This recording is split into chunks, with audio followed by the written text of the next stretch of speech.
नमस्ते साथियों, आप सभी का स्वागत है मेरी इंस्टाग्राम लाइव पर। इस स्ट्रीम में मैं बात कर रहा हूँ वेदांत दर्शन पर। वेदांत दर्शन के बारे में बात करेंगे और बात करेंगे क्यों जानना ज़रूरी है ब्रह्म दर्शन को, वेदांत दर्शन को। और फिलहाल के लिए एक पहलू की बात कर लेते हैं कि कैसे और क्यों ब्रह्म दर्शन या वेदांत को पढ़ने के बाद मतलब एक तरह से सिर्फ कहने के लिए फिलहाल के लिए कि जो दुख है उसकी समाप्ति हो जाती है। एक हम वर्ड यूज करेंगे इसमें, दुख की समाप्ति कैसे हो जाती है, कि मोक्ष कैसे मिलता है, मतलब मोक्ष क्या है, कि जो ये धरातल पर विचार है इनकी समाप्ति हो जाना, या ये रहेंगे विचार परंतु आप स्थिर हो जाएंगे किसी अवस्था में जहां पर आपको दुखों की या सुखों की जरूरत नहीं होगी। बहुत इंटरेस्टिंग फिलोसफी है। इसकी क्या है कि ब्रह्म दर्शन वेदांत दर्शन का मूल दर्शन समझाया जाता है और उसे फिर जो धारक होता है, ये दर्शन जानने वाला, पहचानने वाला, बताने वाला, वो अनेकों विचारों द्वारा इसको खड़ा रखता है। मतलब मूल दर्शन के इर्द गिर्द कई और विचार बनाए जाते हैं, हर ऋषि द्वारा अपने अपने विचार बनाए जाते हैं इसको और मजबूत और ज़्यादा सटीक और ज़्यादा प्रभावशाली बनाने के लिए, मोक्ष के लिए। तो ब्रह्म दर्शन की बात करेंगे, ब्रह्म की बात करेंगे तो बहुत ही सरलता से बात करूंगा मैं। वेदांत उपनिषदों और अष्टावक्र गीता से हम ज्ञान प्राप्त करेंगे। और तो शुरू करते हैं। देखिए, ब्रह्म क्या है और जो भौतिक अस्तित्व है इसके साथ ही कैसे रिलेट करता है इसके बारे में बात करेंगे। बिल्कुल भौतिकता से जुड़ते हुए कैसे पूरी फिलोसफी एक्सप्लेन होती है। आखिर तर्क और जो ये फिलोसफी होती है, ये जितनी ज़्यादा भौतिकतावाद रियलिस्टिक से जुड़ी हो, वो उतनी सटीक और ज़्यादा प्रभावी मानी जा सकती है। तो ब्रह्म, जैसे वेदांत को, उपनिषदों को पढ़ते हैं तो क्या है ये, पहले आप देखिए कि ये ब्रह्मांड क्या है। पहले प्रकृति को देखिए, अपने स्पेस को देखिए, ये जो आकाश है। तो कुछ शब्द यहाँ कठिन कठिन हो सकते हैं आपके लिए, लेकिन उसे समझने का प्रयास करिएगा। तो जरा अपने ब्रह्मांड को, प्रकृति को, और जो प्रकृति के ऊपर सारी माया रूपी जो ये संसार है उसे समझिए, सब देखिए उसे, जरा सा गौर करिए उस तरफ। ठीक है, सोचिए सोचिए सोचिए। ठीक है, अब उपनिषदों पर बात करते हैं। उपनिषदों में ब्रह्म किसे कहा गया है? चाहे बृहदारण्यक उपनिषद हो, बृहदारण्यक उपनिषद का दूसरे अध्याय का तीसरा खंड हो, तो सीधा सीधा बात करते हैं। पहले चाहे बृहदारण्यक उपनिषद हो, चाहे छांदोग्य उपनिषद हो, चाहे निरालंब उपनिषद हो, इन सभी में बोला गया है कि सब कुछ ही ब्रह्म है। पहले धीरे धीरे करेंगे हम बात, ठीक है। तो क्या है कि सब कुछ ब्रह्म है, जो भी परिभाषित है, अपरिभाषित है, निराकार है, जो भी आपको साकार निराकार जो भी आपको मिले, पहले तो सब कुछ ही ब्रह्म है। पहले ये तो तय कर लीजिए, सब कुछ जो ब्रह्मांड शब्द है, ब्रह्मांड, ये ब्रह्म के विस्तार से बना है। जब पूरे ब्रह्मांड कहा जाता है, यानी ब्रह्म के सारे विस्तार को ब्रह्मांड कहा जाता है, जिसमें प्रकृति सब कुछ आ जाता है उसमें। तो पहले बात आ जाती है कि ये है ब्रह्मांड, ब्रह्म से के विस्तार ऊपर ब्रह्मांड हुआ, इस सारा ब्रह्मांड में सब कुछ ब्रह्मांड है। अब इसमें देखने वाली ये चीज है कि मोक्ष कैसे प्राप्त हो। इसकी और भी बहुत सारे विचार हैं, लेकिन पहले हम सीधा सरलता से चलते हैं। बृहदारण्यक उपनिषद हमने देख लिया, हमने छांदोग्य उपनिषद देख लिया, हमने निरालंब उपनिषद देख लिया, जिसमें लिखा गया है कि ब्रह्म क्या है, जो अनंत है, जो भी इस ब्रह्मांड में अनंत है वो ब्रह्म है। क्या क्या है इस ब्रह्मांड में अनंत है? मान लीजिए इस ब्रह्मांड की शुरुआत से आगे की बात करते हैं। इस ब्रह्मांड की शुरुआत कैसे हुई, किसने की, हमें नहीं पता।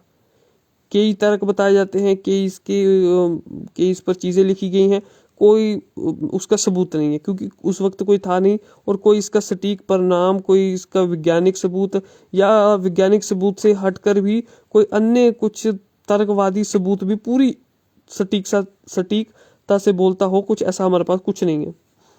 तो शुरुआत को छोड़ दीजिए, आगे आइए। तो जैसे आप मानिए कि ब्रह्मांड का विस्तार बहुत अनंतता से होता आ रहा है, तो उस विस्तार में देखिए आप क्या क्या आपको दिखता है। तीन चीजें आपको दिखती हैं, जो तीन ही चीजें हैं, और तीनों ही ब्रह्म हैं। तीनों अलग नहीं है, ब्रह्मांड एक शब्द है, ब्रह्मांड, और एक पूरा ब्रह्मांड एक ही ब्रह्म है, सब कुछ एक ही है। तो कैसे हम देखते हैं कि विस्तार एक ही मतलब एक ही जगह से एक जगह से विस्तार हुआ, किसका एक हुआ।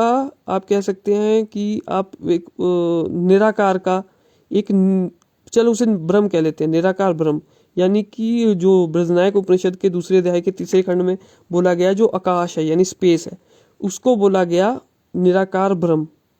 तो एक हो गया निराकार ब्रह्म का विस्तार हो गया। फिर साथ में हमने देखा कि प्रकृति चल रही है, तो प्रकृति भी अनंत है, प्रकृति का विस्तार हो रहा है, उसकी उत्पत्ति किसी ने की अनंतता से अनंतता तक, तो प्रकृति का भी विस्तार शुरू हुआ। तो प्रकृति क्या है? साकार ब्रह्म, जो निरालंब उपनिषद है और बृहदारण्यक उपनिषद है और छांदोग्य उपनिषद है, तीनों में आपको ये चीज मिल जाएगी कि प्रकृति को ब्रह्म की मतलब कि ब्रह्म का भाग, ब्रह्म की शक्ति, मतलब शक्ति भाग बोला जा रहा है, तो प्रकृति की उत्पत्ति होगी। तो प्रकृति के साथ क्या है, आप गलत समझ रहे हैं। जो ये आपको जगत दिख रहा है यानी कि पेड़ पौधे जीव जंतु जमीन धरती, ये नहीं है प्रकृति। प्रकृति शक्ति है, इसके अंदर समाहित है, हर चीज की अंदर समाहित है। निराकार ब्रह्म तो मैंने आपको बता दिया, जो ये स्पेस है, जो खाली जगह पूरे ब्रह्मांड में फैली हुई, ये हो गया निराकार ब्रह्म। जो इसकी साकार रूप है, जो मतलब कि प्रकृति है, वो इसका शक्ति भाग है, वो हमें दिखता नहीं है। हमें ना निराकार भाग दिखता है ब्रह्म का, ना ही वो भाग दिखता है, ना ही इसका शक्ति भाग दिखता है जो कि साकार ब्रह्म है। और साथ में आप बोलेंगे कि जो इसका माया भाग है, यानी कि माया कुछ गलत नहीं है, माया भाग से आप गलत ना समझिए कि कुछ बुरा है या ये कुछ गलत करता है, ऐसा कुछ नहीं है। ये प्राकृतिक रूप से जो इसके ऊपर संसार उगाया है या प्रकृति उगाई है, जैसे जीव जंतु सब उत्पत्तित हो गए, तो ये हो गया इसका माया भाग, ये भी अनंत है। और आप मजेदार बात ये है कि ये भी मतलब कि आप इसको भी परिभाषित नहीं कर सकते है, हो जाता है ये आकारों में परिभाषित हो जाता है लेकिन होता नहीं। तो ये भी अनंत है और ये भी ब्रह्म है, तो है सब कुछ ब्रह्म। तो इसमें बात ये आती है कि हमने सारा समझ लिया कि बृहदारण्यक उपनिषद में लिखा है कि परिभाषित और परिभाषित सब कुछ ब्रह्म है। तो लेकिन समझने वाली बात ये है कि फिर सत्य क्या है, मतलब कि जो एक होता है कि आप कहें कि ये असत्य है और इसको छोड़कर सत्य की ओर जाना, यानी कि ब्रह्म में इसी की बात होती है कि सत्य को जानना। तो देखिए जो निराकार ब्रह्म है यानी कि ये स्पेस है, ये भी सत्य है, इसमें परिवर्तन नहीं आता, अपरिवर्तनशील है। जो शक्ति भाग है यानी कि जो इसका साकार ब्रह्म है, जो इसमें बताया गया है, प्रकृति भी ब्रह्म बताई जाती है निरालंब उपनिषद में। तो जो प्रकृति है वो भी निराकार है, उसको भी हम परिभाषित कर नहीं सकते, और वो भी वो है। और जो इसका इसका जो माया भाग उत्पत्तित हो गया है, सारा जो जगत हम जिसे कहते हैं, ये भी हम इसे परिभाषित कर देते हैं, ये परिभाषित हो जाता है। और ये मतलब कि ये असल में ये परिभाषित है, परंतु इसे किया नहीं जा सकता। आप इसे समझना थोड़ा कठिन है। मतलब कैसे? मतलब ये कि मान लो कि संसार में कोई मनुष्य ना हो, जो पेड़ है, पेड़ को पेड़ बोलने वाला कोई नहीं है, लेकिन वो परिभाषित तो है, वो कुछ तो है, मतलब कि हाँ कुछ तो जगत के रूप में उपस्थित होगा ही होगा, तो उपस्थित होगा। परंतु अब खेल शुरू होता है मोक्ष का। जो जीव है उसके पास है इंद्रियां, जो इसका माया भाग है, प्रकृति का माया ब्रह्म भाग है, इसके पास है। अब आ गई है जो अपना कह सके वो है इंद्रियां हैं। इंद्रियां क्या करती हैं?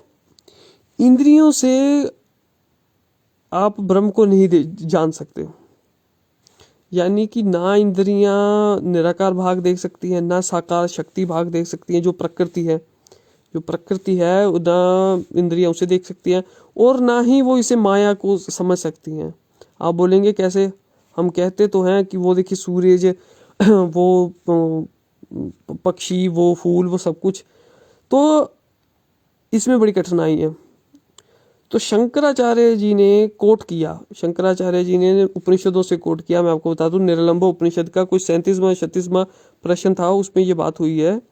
तो उसमें ये बात निकल कर आई कि ब्रह्म सत्य है, ब्रह्म सत्य जगत मिथ्या। तो ब्रह्म सत्य जगत मिथ्या, ध्यान से समझिए। ब्रह्म क्या है?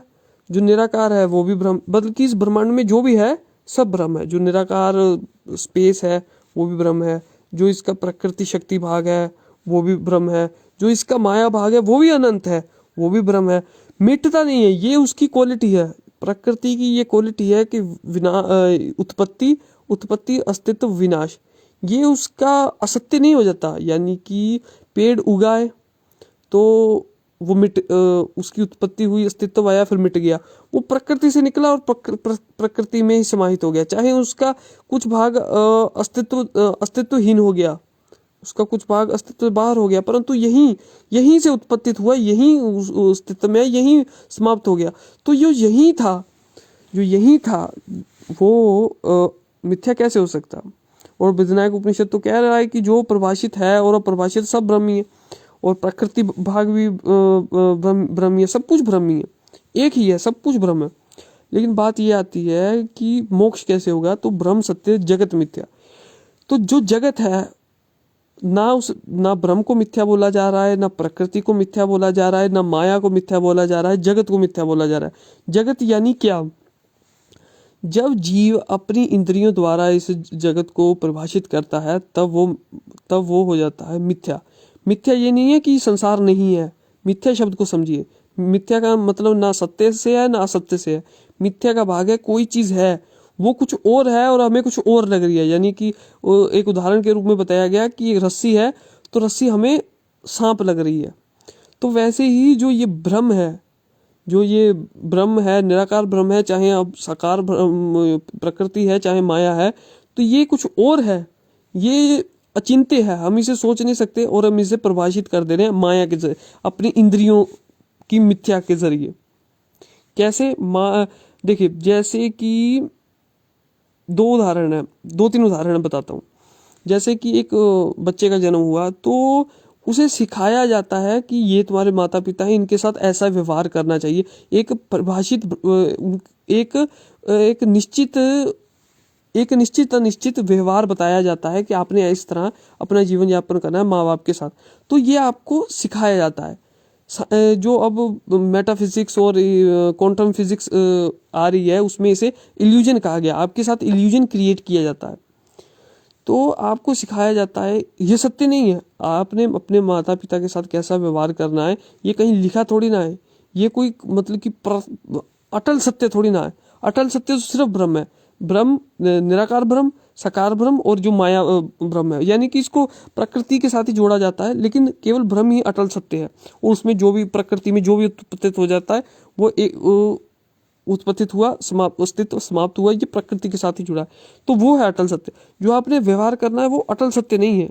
वो तो जो आप व्यवहार कर रहे हैं वो तो आपको साथ सिखाया जा रहा है, वो एक इल्यूजन क्रिएट किया जा रहा है। अब मान लीजिए कोई पक्षी है, तो उसका रंग है, कोई मान लो उसका कोई रंग है या उसका नाम है, आपने पक्षी बोला या उसका वो नाम, तो आपने इल्यूजन क्रिएट किया, खुद उसका नामकरण सब चीजें की हैं। अब वो किस रंग का है? मान लो वो हरे रंग का है, तो हरा रंग किसने क्रिएट किया कि वो हरे रंग का है, ये किसने क्रिएट किया? आपकी इंद्रियों को जस्टिफिकेशन देने के लिए उस इल्यूजन को क्रिएट किया गया। अब वो हरा रंग ही है, या वो हरा रंग क्या है, वो क्यों है, कैसे है, वो प्रश्न नहीं है। आपने एक ऊपर से केवल अपनी इंद्रियों तक सीमित जो ज्ञान है उसके जरिए उसको परिभाषित कर दिया। वैसे ही जैसे कोई एक फूल है, एक व्यक्ति बोले कि वो भद्दा है, एक बोले वो सुंदर है। असल में भद्दा सुंदर नहीं है, वो फूल है उसका अस्तित्व अपना अस्तित्व है। वो भद्दा और सुंदर नहीं है, वो हमारी इंद्रियों के कारण हम उसे मिथक, यानी कि वो वहाँ कुछ नहीं है। रस्सी सांप नहीं है, लेकिन रस्सी को हम सांप समझ रहे हैं। यानी फूल सुंदर या भद्दा नहीं है, लेकिन हमने सुंदर या भद्दा समझ लिया, तो वो हमारी माया हुई। असल में ऐसा नहीं है।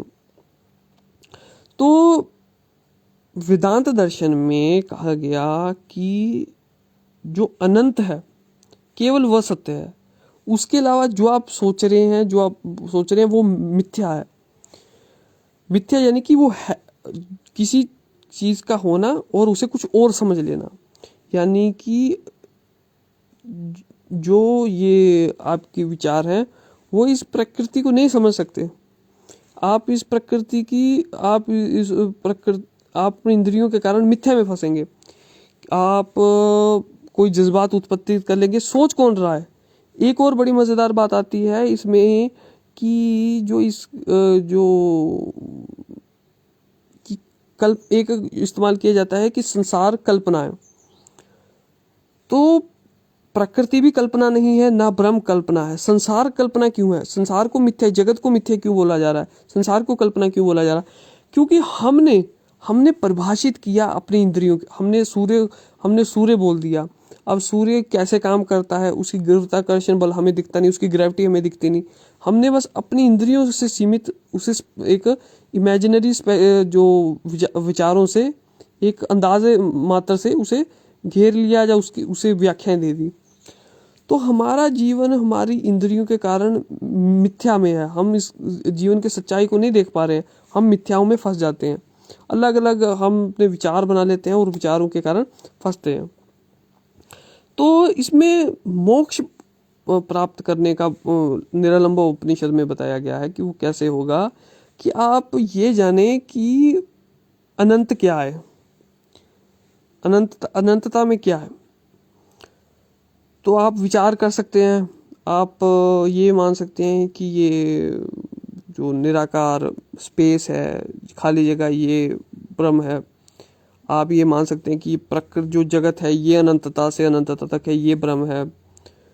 तो लेकिन आपके मोक्ष के लिए ये जरूरी है कि देखो, जो आपके अंदर चेतना है, जो आपके अंदर, आप मान सकते हैं कि आपका शरीर मिट जाएगा, ठीक है, परंतु इसके अंदर भी बहुत सारी चीजें समझाई जाती हैं कि कैसे आपका शरीर मिटता है परंतु चेतना अमर है। लेकिन मान लेते हैं कि आपकी चेतना भी मर जाती है शरीर के साथ, लेकिन ये उस अनंतता का एक फॉर एग्जाम्पल है आपके अंदर, एक उदाहरण है आपके अंदर, वो है चेतना।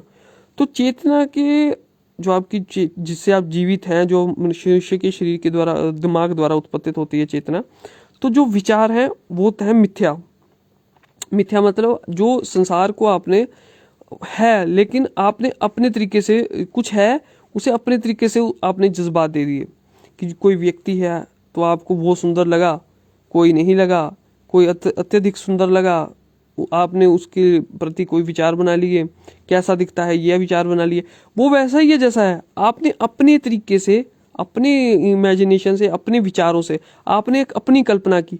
आपकी मतलब कि आपने कल्पना की संसार की कि कैसा है, वो आपके अंदर है, वो मिथक है, वो संसार मिथ्या है जो आप अपनी इंद्रियों द्वारा उत्पत्तित करते हैं। इसका मतलब ये है कि जैसा आपने संसार को देखा वो मिथ्या है। तो आपने संसार को देखा कि ऐसा ऐसा है, तो वो उसमें मिथ्या होगी। तो जो आपकी चेतना है, मतलब कि शुद्ध चेतना का मतलब शून्यता, एक और शब्द जोड़ लीजिए कि शून्य चेतना। जो चेतना, उस शून्य चेतना के मतलब बिना विचार की जो चेतना है वो सत्य है, उसके अलावा हर विचार आपका मिथ्या है। वो आप मान सकते हैं कि सब चीजें एग्जिस्ट तो करती हैं, संसार एग्जिस्ट करता, जो ये प्रकृति है या जिस तरह भी आपकी आसपास ब्रह्म फैला हुआ है, ये सब एग्जिस्ट करता है, परंतु जो आप जैसे विचार उसके बारे में रखते हैं वो मिथ्या है। तो जब ये आप जान लेते हैं कि ये सत्य नहीं है, ये जो मैं संसार को व्याख्या दे बैठा हूँ, ऐसा कुछ नहीं, बाहर कुछ भी जो मैं अपनी इंद्रियों से देखूं वो सत्य नहीं है, ये ब्रह्म है, सारा ब्रह्म सत्य है, परंतु जब मैं इसके बारे में विचार रखता हूँ वो मिथ्या हो जाता है, वो संसार मिथ्या है। बाहर ब्रह्म है, ब्रह्म सत्य है, परंतु जो मेरे विचार द्वारा उत्पत्तित जगत होता है वो मिथ्या है। तो जो मैं अपने विचारों द्वारा बना लेता हूँ वो मिथ्या है। तो आप सत्य क्या है?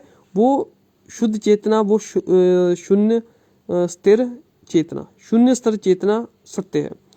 आप ब्रह्म को जान नहीं सकते, ना ही देख सकते हैं, क्योंकि वो इंद्रियों के परे की चीज है, आप बता ही नहीं सकते। आपने रंग की व्याख्या दे दी है, आपको क्या पता वो क्या चीज है? आपने प्रकृति को देखा नहीं, आप कैसे बता सकते हैं? वो इंद्रियों का काम ही नहीं है। आप निराकार ब्रह्म को देख ही नहीं सकते, वो आपका काम ही नहीं है। आप इस ब्रह्मांड के सत्य को देख ही नहीं सकते। आप केवल इतना कर सकते हैं, आप अपनी इंद्रियों का निषेध कर सकते हैं। जो आपकी इंद्रियों द्वारा उपस्थित हो रहा है, जो आपकी कल्पना हो रही है, आप अपने विचारों को छोड़ दीजिए। विचार मिथ्या हो जाते हैं, प्रत्यक्षता मिथ्या हो जाती है, स्वप्न मिथ्या हो जाते हैं। हर चीज को जो मस्तिष्क में विचार के रूप में उत्पत्तित हो रहा है, मस्तिष्क के हर विचार को मिथ्या कर दीजिए। वो जो शुद्ध चेतना होगी, केवल वही आपके लिए सत्य है। और जब वो सत्य बचेगी तो आपका दुख समाप्त हो जाएगा, फिर आपका वैराग्य, दुख, अहंकार सब समाप्त हो जाएगा। इसके साथ जुड़े और बहुत सारे विचार हैं, उन पर मैं आगे पहले भी बहुत सारी बातें इस पर की हैं और आगे भी करूँगा।